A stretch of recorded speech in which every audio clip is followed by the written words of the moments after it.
Hi everyone, good morning. আবারও স্বাগত আমার একটি নতুন ভিডিওতে। আশা করি সকলে খুব ভালো আছেন আর সুস্থ আছেন, আর আমরাও বেশ ভালো আছি। হলো মঙ্গলবার, আর এখন বাজে ওই সকাল 8টা মতো। এখন থেকেই আজকের ব্লগটি আমি শুরু করছি। আশা করছি আজকের ব্লগটি আপনাদের ভালো লেগে থাকবে। তো আজ একটু সকাল থেকেই ব্লগটি শুরু করলাম। আপাতত ওই মিনিমাম 9টা থেকে আমি শুরু করে থাকি। তো আজকে ভাবলাম একটু সকাল সকাল শুরু করি, যেহেতু সোনামা ঘুমিয়ে পড়েছে। আর ওই যে মুড়িগুলি দেখলেন না, ওগুলি সোনামা ছড়িয়ে ছিটিয়ে কিভাবে করেছে দেখুন। ওর পাপা মুড়ি খাচ্ছিল, তো ভাবলাম যে আমি না হয় ওকে একটু ছোট থালায় করে দিই, দেখি কি করে। তো ছোট থালাটি করে দিয়েছিলাম। ও মুড়িগুলো ওই বিছানাতে ফেলে দিচ্ছিল, আর ওই থালাটি নিয়ে খেলা করছিল। আর মাঝে মাঝে ওই বিছানার থেকে একটি দুটি করে মুড়ি ওর বাবার মুখে একবার, আমার মুখে একবার, নিজের মুখে একবারও তুলে নিই। তো যাই হোক, ও যখন ঘুমিয়ে পড়েছে, আমি না হয় বিছানাটা বাগিয়ে নিই। তো বিছানাটা বাগানোর আগে ও ঘুমিয়ে পড়েছে, কারণ আজকে উঠেছিল ওই মিনিমাম 5:30 6টা মতো বাজবে, তখন উঠে পড়েছিল জানেন তো। তো সেই কারণে একটু সকাল সকাল বোধহয় ঘুমিয়ে পড়েছে। সকাল সকাল ঘুমালে একদিকে সুবিধা হয়, আবার একদিকে অসুবিধা হয়। একদিকে সুবিধা বলতে এই যে বিছানা ঝাড়া, কাপড় পরিষ্কার, তারপরে একটু যে টুকিটাকি কাজগুলি রয়েছে ওর আমার, ওই সব কাজগুলি বাগানো হয়ে যায়। আবার মিনিমাম ওই আবার 9টা 9:30 মতো উঠে যাবে, তো ওই টাইমে তো আবার তখন ওই ভাত চাপাতে, রান্না করতে ওই সবে দেরি হয়ে যায়। আপনাদেরকে তো আগেই বলেছি, সোনামাকে সকালে সেই রকম কোনো সলিড খাবার দিই না। ওই মুড়ি গুঁড়িয়ে দুধের সাথে মিক্স করে, আবার কোনো দিনও ড্রাই ফ্রুট দিয়ে থাকি।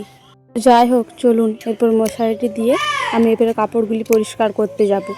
তো এই যে বাবা, এবার কি দেখছি, মশারিটি যেন পুরো ভেঙে গেছে। কি করে যে ভেঙে গেছে আমি বুঝতেও পারছি না। কাল সন্ধেবেলাতেই ভালো ছিল জানেন তো, আবার এতক্ষণে দিতে দিতে দেখছি ভেঙে পড়েছে। তো কি আর করব, এই ছোটো মশারিটি তো আর দিতে পারলাম না। দাঁড়ান আপনাদেরকে দেখাচ্ছি কিভাবে ভেঙেছে। এটা কোনো মতেই আমি তো পারবো না, সোনামার পাপা আসুক তারপর দেব। এই যে দেখুন, যে আসল যে তুলবো, যেটার সাহায্যে মশারিটা দাঁড়িয়ে থাকে, ওই জিনিসটাই ভেঙে গেছে। কি আর করব বলুন, বাধ্যতামূলক এবারে বড় মশারিটি টাঙিয়ে দেবো। না হলে আমাদের রুমটাতে যতই ফ্যান চলুক না কেন, মশা একটা দুটো লাগবেই লাগবে। চলুন এরপর মশারিটি টাঙিয়ে দিই, না হলে আবার একটা দুটো মশা লাগলেই না ও উঠে পড়বে, তখন আমার আবার কোনো কাজই বাগানো হবে না। তো মশারিটি আগে টাঙিয়ে দিই, তারপর না হয় এই কাপড়গুলি আরে পরিষ্কার করতে যাবো। আর আপনাদেরকে আর একটা কথা বলে থাকি, আমার আজকের ভয়েসটার মধ্যে কোনো ভয়েস ডিফেক্ট পেতে পারেন, কারণ সোনামা আমার কাছে রয়েছে। হয়তো কোনো খড়খড় আওয়াজ বা কোনো বাচ্চা ছেলের আওয়াজ ওইসব পেতে পারেন, তো ওইটাকে একটু ইগনোর করবেন, কারণ বুঝতেই তো পারছেন বাচ্চা ছেলে নিয়ে কাজ একটু ওই রকম হবেই। তো প্রত্যেকটা ভিডিওতে হয় না, ওই যেদিনকে যেমন যদি কেউ নিতে সময় না পায় বা সোনামার পাপা যদি না থেকে থাকে, সেই দিনকে ওকে নিয়েই আমাকে ভয়েসটা দিতে হয়। যেমন আজকে আমি ওকে নিয়ে ভয়েসটা দিচ্ছি, তো সেই কারণে যদি কোনো শব্দ পেয়ে থাকেন একটু ইগনোর করবেন। দাঁড়ান, পাশ বালিশটি দিয়ে পরে কাপড়গুলি আরে পরিষ্কার করতে যাই, যদি বাই চান্স পড়ে যায়, বলা তো আর যায় না। কাপড় আরে পরিষ্কার করে চলে এসেছি এখন রান্নাঘরে, কারণ এখন মিনিমাম বাজবে ওই 9টা মতো, আর সোনামা এখনও ঘুমাচ্ছে, এখনও কিন্তু ওঠেনি। আর ওইদিকে আমি ভাতটি চাপিয়েও দিয়েছি। তো তারপরে ভাবলাম যে কড়াইটিতে পাশ বুলিয়ে না হয় রোদে রেখে দিই। আপনাদেরকে তো বলেইছি এর আগের ভিডিওতে কড়াইয়ে পাশ বুলালে কী উপকার হয়, আপনারা হয়তো সেটা জেনেই গেছেন, তো আরও একবার বলে দিচ্ছি। কড়াইয়ে পাশ বুলালে কড়াইটা তাড়াতাড়ি পরিষ্কার করতে সুবিধা হয়। তো চলুন সবজিগুলো ধুয়ে নিয়ে চলে আসি, তারপর না হয় ভাতটি দেখব। আর এই যে সবজিগুলো ধুয়ে নিয়ে চলে এসেছি। সবজি আজকে হবে ওই বেগুনে আলুতে পেঁয়াজে একটা ঝাল দেওয়া হবে, আর আলু ভাজা হবে, ওইটা মুড়ি খাবার জন্য, ওইটা ভাতের নয়। যে পেঁয়াজ রসুনগুলি রয়েছে ওইটা আজকে ডিমের ঝোল হবে, তো সেই কারণে বানানো হয়েছে। আর এইদিকে দেখছি ভাতে একদম জল নেই জানেন তো, পুরুষের বুড়বুড় বুড়বুড় করছিল। একদমই যে ভীষণ শুকিয়ে গেছে তা নয়, তবে একটু ঘাটতি রয়েছে। তো সেই কারণে ভাবলাম আগে জলটা দিয়ে দিই, তারপর সোনামায়ের সলিড ভর্তি করে রেখে দেবো। তো আজ ভাবছি একটু ওটস করব, তো ওটসের পায়েস করব ভাবছি। তো দেখি কতদূর কী করা যায়, তার আগে ভাতটা নামিয়ে নিই। অনেকক্ষণই হলো, মিনিমাম ওই 5-10 মিনিট মতো হলো, আরেকবার ফুটিয়েছিলাম, কারণ ভাতটা তখন একটু শক্ত শক্ত টাইপের ছিল। দাঁড়ান, এখনও কনফিউজ লাগছে, দেখি হয়েছে না হয়নি, কারণ আবার সেদ্ধ হয়ে গেলে বাবা, দাদা, সোনামার পাপা ওরা বকাবকি করবে। আবার যদি একটু শক্ত রয়ে যায় না, ঠাকুমার খেতে অসুবিধা হয়, তো তখন ঠাকুমা একটু বকাবকি করে। বকাবকি কেউ করে না, সবাই বলে যে যাদের অসুবিধা হয় তারা বলে যে ভাতটা একটু শক্ত রাখলে ভালো হতো, আবার কেউ বলে ভাতটা একটু নরম রাখলে ভালো হতো। তো সবাইকার মন জগিয়ে চলতে খুবই অসুবিধা হয়, যদি দু রকম করতে হয়। ভাত তো আর দু রকম করা যায় না, তরকারি হলে যদিও দু রকম করা যায়। কেউ যদি ঝাল খেতে না খুঁজে তার জন্য আঝাল বার করা হয়, আবার কেউ যদি ঝাল খেতে খুঁজে তার জন্য মানে ঝাল দেওয়া হয়। কিন্তু ভাত তো আর দু রকম করা যায় না বলুন। কিন্তু কারো যদি ভীষণ অসুবিধা হয় তাহলে তার জন্য মানে দু রকমের ভাত করতে হবে। হয়তো প্রেশার কুকারে এক রকমের হলো আর হাঁড়িতে এক রকমের হলো। তো আমাদের বাড়িতে এখনও পর্যন্ত সেরকম কোনো অসুবিধা হয়নি। যদি পরবর্তীকালে হয়ে থাকে তখন না হয় দেখা যাবে। দাঁড়ান, এরপর আলু ভাজাগুলি করে নিই, কারণ ঠাকুমা আবার চান করে আসবে, তো বিশেষ করে ঠাকুমার জন্যই করা। ঠাকুমার নামে করি, কিন্তু খাই আমরা সবাই মিলে। ঠাকুমা মনে হয় এই সবে মাত্র স্নান করতে গেল, এসে পরে আবার মুড়ি খুঁজবে, তো তখন তো আর মুড়ি দিতে পারবো না যদি আলু ভাজাটি না করে রাখি। তো আগে আলু ভাজাগুলি করে নিই, তারপরে না হয় ওই সবজি পাতে আর হবে। আপনারা হয়তো সকলেই জানেন যে আলু ভাজা কী করে করতে হয়, তাও একবার বলে দিচ্ছি। প্রথমে তেল দিলাম, আর আজকে না ভেবেছি জল দেবো না, তো সেই কারণে একটু তেলটা বেশি পরিমাণেই দিলাম। আর তারপরে দিয়েছি জিরে আর লঙ্কা ফোড়ন, আর তারপরে অল্প পরিমাণে হলুদ দিলাম। আমি হলুদটা তেলেই দিয়ে দিই। তো আমি একটা দিদিভাইয়ের ভিডিও দেখেছিলাম, তো তখন থেকে বেশিরভাগ আমি তেলে দিয়ে থাকি, নাহলে আগে ওই আলুটা আরে দেওয়ার পরেই দিতাম। তো তেলে হলুদ দিলে না বেশ সুবিধাই হয়, আমিও দেখছি। তো তেলে প্রথমে হলুদটা দিয়ে দিলাম, তারপর আলুগুলি দিয়ে ভালো করে নাড়াচাড়া করে ঢাকা দিয়ে ভাজছি। তো এই ঢাকা দিয়ে ভাজার আমার অনেক দিনেরই ইচ্ছা। অনেক দিনের ইচ্ছা বলতে মাঝে মাঝে ভাজি, খুব একটা ভাজি না, কারণ তাড়াতাড়ির মধ্যে থাকি, তো জল ঢেলে হয়তো অন্য কাজ করি, তখনকে আলুটা সিদ্ধ হয়ে নামিয়ে দিই। কিন্তু ওই জল সিদ্ধ আলুটা না খেতে একটা আলাদা টেস্ট, আর এই যে জল না দেওয়া আলু ভাজাটার একটা খেতে আলাদা টেস্ট। বেশি পরিমাণে তেল লাগে তা কিন্তু নয়, অথচ কিন্তু আলাদাই টেস্ট লাগে। তো অল্প পরিমাণে অল্প আঁচে ভাজতে হবে, জানেন তো। মানে গ্যাসে ভাজলে তো কোনো কথাই নেই, গ্যাসে অল্প আঁচে ভাজা যায়, মানে গ্যাসটা কমিয়ে। আর যদি কেউ আঁচে বা এই কাঠের উনুনে ভাজেন, আঁচে ভাজলে আঁচটাকে একটু কমিয়ে দিতে হবে, আর এই কাঠের জালে ভাজলে কাঠটাকে একটু বার করে দিতে হবে। তো আমি কাঠের জালেই করলাম, তো কাঠটাকে একটু বার করেই করছিলাম। তো আলু ভাজাগুলি হয়ে গিয়েছিল। এরপর এই যে টমেটো চাটনিটি চাপিয়েছি, এটা কিন্তু মানে আমাদের বাড়ির টমেটো চাটনি নয়, ওটা এই যে কালকে বললাম না যে বড় কাকিমণিদের বাড়িতে ঢালাই ছিল, তো অনেকটাই চাটনি বেঁচে গিয়েছিল। কারণেই বিশেষ করে বড় কাকিমণি দিয়ে গেল যে অনেকটাই চাটনি বেঁচে রয়েছে, তো তোরা কি নিবি। তো এরা মানে বাবা দাদা মানে আমরা সকলে, আমাদের বাড়ির সকলেই চাটনি খেতে ভীষণ পছন্দ করে। আর আমার তো এই ভোজ বাড়ির চাটনিটা ভীষণ প্রিয়, যেহেতু মানে ওই খেজুর আরে দেওয়া থাকে। তো কাকিমণিদেরটাতে তবুও মানে ওই কাজু বাদাম আরে দেয়নি, মানে তবুও মানে দারুণ লাগে, দারুণ। যাই হোক, চাটনিটা না একটু ঝোল ঝোল মতন ছিল, তো সেই কারণে একটু বেশি পরিমাণে ফুটালাম। তো এখনও ঝোল ঝোলই রয়েছে, এর থেকে আর বেশি টান টান করবো না। বাবা আবার টান টান চাটনি পছন্দ করে না, তো সেই কারণে এই যে একটু ঝোল ঝোল মতনই নামিয়ে নিলাম। তো প্রথমে না খুন্তি করে নামাচ্ছিলাম, তারপরে আবার ডাবুটি নিলাম। এই যে দেখুন কি দারুণ লাগছে, মানে দেখেই তো পুরো লোভ লাগছে। এখন মিনিমাম বাজে ওই 11টা মতো, ওই পৌনে 11টা ওই রকম টাইম করে বাজবে। তো এখন পর্যন্ত সোনামা ওঠেনি, জানেন তো। উঠেনি বলাটা ভুল হবে, মানে মিনিমাম ওই মাঝখানে একবার মতো উঠেছিল, ওই 10-15 মিনিট মতো জেগেছিল। আবারও ব্রেস্ট ফিডিং করিয়ে ঘুম পাড়িয়ে দিয়েছি। ঘুম পাড়িয়ে দিইনি, মানে ও ঘুমিয়ে পড়েছে। শরীরটা না এই সেই দিনকে বললাম না 102, 1 ওই রকম জ্বর আসছিল, তো তারপর থেকে ওর শরীরটা প্রচণ্ড পরিমাণে দুর্বল হয়ে পড়েছে। তো সেই কারণেই হয়তো এত ঘন ঘন ঘুমিয়ে পড়ছে। আগে তো মোটেও ঘুমাতো না, সারাদিনে 3-4বার ঘুমাতো, কিন্তু ওই আধ ঘন্টা 15 মিনিট ওই রকম মতো ঘুমাতো। আর এখন তো মানে ঘুমালে আর উঠতেই চায় না। তো যাই হোক, এই তরকারিটা আগে বসাই, তারপর না হয় আরেকবার উঠিয়ে পরে না হয় ব্রেস্ট ফিডিং করাবো বা সলিড কোনো খাবার খাওয়াবো। এসে তখন বললাম না বেগুনে আলুতে একটা ঝাল দেওয়া হবে, তো সেই কারণে ওই যে পেঁয়াজটি প্রথমে ভেজে নিলাম, আর ফড়ংয়ের মধ্যে দিয়েছিলাম 5 ফড়ং আর একটি তেজপাতা আর 2টি ওই শুকনো লঙ্কার মতো দিয়েছিলাম। তারপর এই পেঁয়াজটিকে একটু মানে ব্রাউন ব্রাউন কালার মতন ভেজে নিয়েছিলাম, খুব যে কাঁচা কাঁচা রেখেছিলাম তা নয়। আর তারপরে নুন, হলুদ, জিরে গুঁটো ওই সব কিছু দিয়ে পরে ভালো করে কষিয়ে, আর এই যে মা দিয়ে দিল সর্ষে বাটা। তো সর্ষে বাটাটা দেওয়ার পর আর বেশিক্ষণ কষানো চলবে না, জানেন তো, না হলে একটু তেতো তেতো হয়ে যাবে।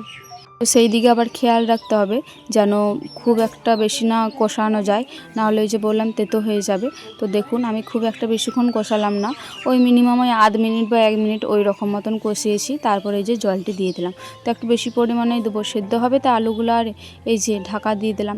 এরপর দাঁড়ানো একটু জালটা দিয়ে দিই, না হলে তো আবার সেদ্ধই হবে না। তো জালটা দিয়ে এরপরে চলে যাব সোনা মায়ের কাছকে। তো এই মুহূর্তে অনেকটাই টাইম পার করে ফেলেছি, এখন মিনিমাম বাজবে ওই 5:45 মতো। 4টের সময় করে উঠেছি, তারপর থেকে মানে কাজের ব্যস্ততায় কোনো রকম ভিডিও ক্লিপ নেওয়া হয়নি। তো তারপর 5টা থেকে ভয়েস তারপরে এডিটিংয়ের কাজ কিছু টুকিটাকি ছিল। তো এই যে এই মাত্র সব কমপ্লিট করে এলাম। আর সোনামাও মনে হচ্ছে চলে এসেছে। তো আগে দাঁড়ান ময়দাটা মেখে নিই, তারপর না হয় ওকে আবার ব্রেস্ট ফিডিং করাতে যাব। তো এখন ময়দাটা একটু কমই রয়েছে, সেই কারণে ওই বাবার মতনই ভিজানো হচ্ছে। না হলে যদি ময়দা বেশি পরিমাণে থাকে তখন ওই মিনিমাম 15টা 16টা ওই রকম ভিজানো হয়, কারণ তখন সকলে মিলে খায়। তো সেই কারণে অন্যদিন বড় থালাতেই ভিজাই। তো এই দুদিন মানে ওই বড় থালাতে ভিজিয়ে পোষাচ্ছে না, এইটুকু জিনিস তো অল্প পরিমাণে, তো সেই কারণে আজকে ছোট থালাতেই ভিজাতে আরম্ভ করেছি। বেশ ভালো লাগছে, কিন্তু ওই কোটা জিনিস যদি বড় থালায় মানে ভিজানো হয় তাহলে কি আর পোষায় বলুন। তো সেই কারণে আগে ছোট থালাটি নিয়েছি। দাঁড়ান, ময়দাটা না একটু বেশি নরম হয়ে গিয়েছিল, এই যে আবার দুটি মানে অল্প পরিমাণে ময়দা আনলাম, এরপরে একটু টান টান করে মেখে নিই। তো আমি ময়দাটা এমনভাবে মাখি, প্রথমে একটু টান টান করে মাখি অল্প অল্প জল দিয়ে। আজকে একটু বেশি হয়ে গেল, কারণ অল্প পরিমাণে ময়দা ছিল তো অতটা বুঝতে পারিনি। অল্প পরিমাণে টান টান করে মাখি জল দিয়ে তারপর এই যে আবারও মানে অল্প পরিমাণে জল দিয়ে ময়দাটাকে নরম করি। ওইরকম করে মেখে দেখবেন ময়দাটা নরমও হবে। আর মানে মিনিমাম ওই 10 মিনিট বা 15 মিনিট, হাতে যদি টাইম থেকে আধ ঘন্টা কিছু একটা ঢাকা দিয়ে রাখবেন, পাতলা কাপড় বা কোনো বাটি, তাহলে যখন করবেন মানে রুটিগুলো ফুলবেও ভালো, অথচ নরমও হবে। তো আমরা এখন এইরকম করেই রাখি। ওইদিকে আবার দেখছি দিদিভাই আর ঠাকুমা বসেছে পেঁয়াজ কাটতে।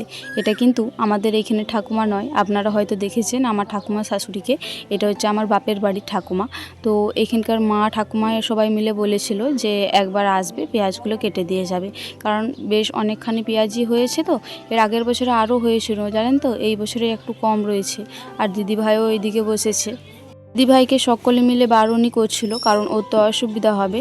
তো ও বলছিল যে না কম করে দুটি কাটি, আবার একটু পরেই না হয় উঠে যাব যদি অসুবিধা হয়। চলুন এইদিকে আমি সব কিছু রেডি করি। কিসে রেডি করছি বলুন তো? আজকে স্পেশাল একটা ঝালমুড়ি মাখবো, তো সেই কারণে আমার পাপা দিদিভাই সকলে মিলেই বলছিল যে বুনু যদি ঝালমুড়ি মাখিস তাহলে খাবো। তো দিদিভাইকে নাকি সকালেই বলেছে সোনামার পাপা যে বৌদি দুটি ঝালমুড়ি মাখবে, বিকালে খাবো। তো সোনামার পাপা ওই উঠানটিতেই বসেছিল। তো আমি মানে জিজ্ঞাসা করলাম যে এই পেঁয়াজটিতে হবে তো?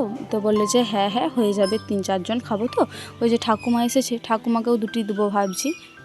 যে পেঁয়াজ আর শসাটি বনিয়ে আর টমেটোগুলি ভালো করে ধুয়ে নিলাম, এরপরে না হয় কুচিয়ে ফেলি। শসাটা মানে অর্ধেকটার মতনই ছিল। আবার ঠাকুমা মুড়ি খেলো, মানে এই আমার ঠাকুমার শাশুড়ি, ও আজকে দুপুরে ভাত খায়নি। তো সেই কারণে বললো অর্পিতা আমার খিদে পেয়েছে, তাহলে অল্প পরিমাণে শসা আর দুটি মুড়ি দে।